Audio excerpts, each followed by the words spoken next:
Hello everyone and welcome to So Many Games So Little Time. This is a video in which I will show you Western Legends. Well, I'm not going to explain the rules or anything, but I will show you how I upgraded my version.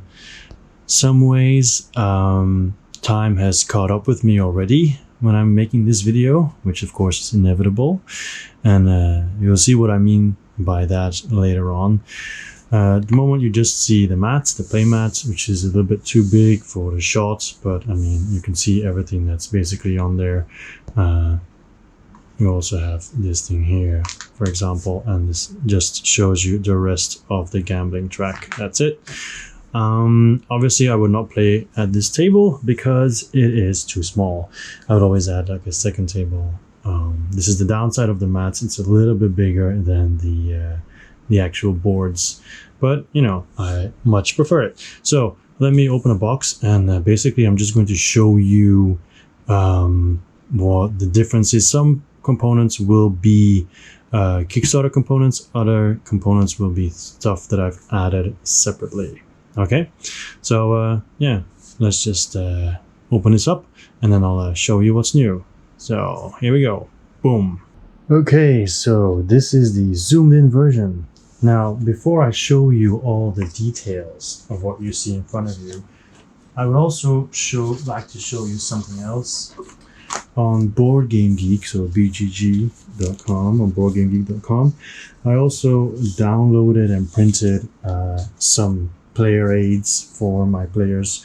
For example, this is like what you could buy in a general store in a trading post, so they can just look at it without having to take all the cards out that you see.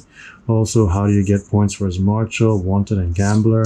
On the other side, it has even more miscellaneous items, and the X's were the ones that were in our game, so not all of them were in the game. So yeah, that's what we used. Now these are slightly outdated because I used these before Blood Money and after Ante Up, but still useful, I guess. But I'm sure there will be updated versions of these on BoardGameGeek.com.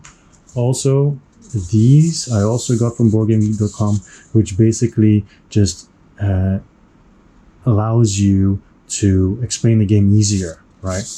Now, I have to say with Blood Money, it came with a huge manual that might make it even easier. But for example, stuff like this makes it a lot easier as well, and people have it. So I suggest check out Board Game Geek, and it will show you a lot of different files that you can use to increase your enjoyment of the game and make it a lot easier and go faster. All right, so what is all the stuff you see? Okay, first of all, I'll start with the chips. Now these were through the Kickstarter. You can see they're heavy, they're nice and shiny, right?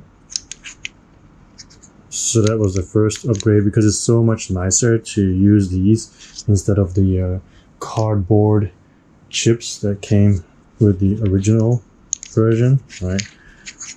Because they really are quite heavy. They're not cheap plastic or whatever. And oh, that's on the floor. And they're also very sturdy, by the way. And then these blue ones, I think these blue ones are my favorite. The way the color and the shine is really nice.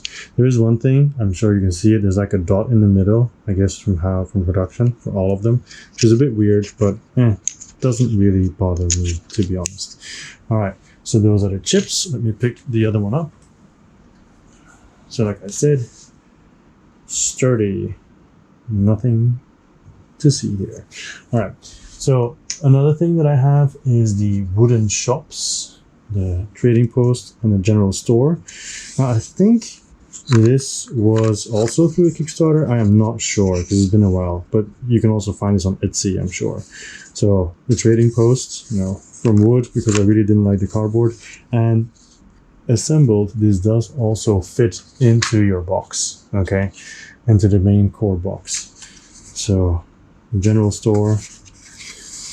All right, so you do, however, can tell that these are not sleeved, and I think you can also tell even if you sleeve them, they won't be able to fit. So there's a downside with this.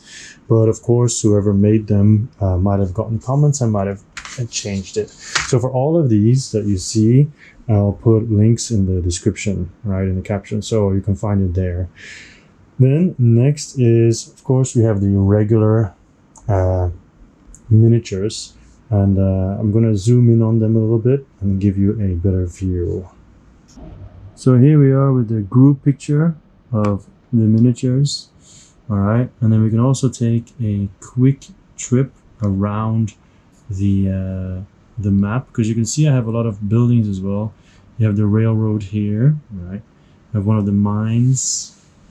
You have where the bandits spawn. You have the store. You have more bandits. You have the cabaret. You have where you play cards, the saloon, the doctor. And let me swap some of them. Let me turn some of them so you see the front as well. Okay. You have where you pick up your cows and everything, more spawning points, more mines where you can go. Okay. Sheriff's office, more saloons, the bank. All right. Okay, over there, more of the same. Here as well. All right. Okay, and then also because we have the anti-up, and of course also the rock formations, right, as well. Because we have anti-up, we have buildings for there too. We have the station, okay, train station. We have another sheriff. Okay, we have the saloon over there and the store. We have the orange ranch to get cows, and then here we have the other bandit hideout, which has special rules, as you might know. That's why it has the guns. Okay, so this is basically what a game of Western Legends would look like, with all the miniatures and the buildings. Like I said before,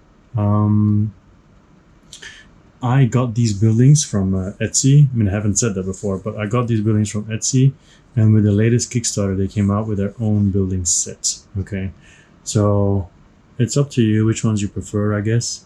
But I like mine. I painted mine. Like I said, I didn't go crazy detailed on them. I just want to play very quickly. And this is what I ended up with which I am very, very, very happy. Okay, so if you have any other ideas of how I could even upgrade the game even more, I'm always willing to hear you and just check your comments and your advice to make it even better. All right, so I'm going to stop it here. If you are interested in any of the components, check the caption, and this is it. This was my name. Well, my name is Joachim Sutter, or Joachim, and this was me for So Many Games at a Time. And I'll see you next time. And if you've never played this game before, definitely do it, because it's definitely 100% worth it. Okay? Bye-bye.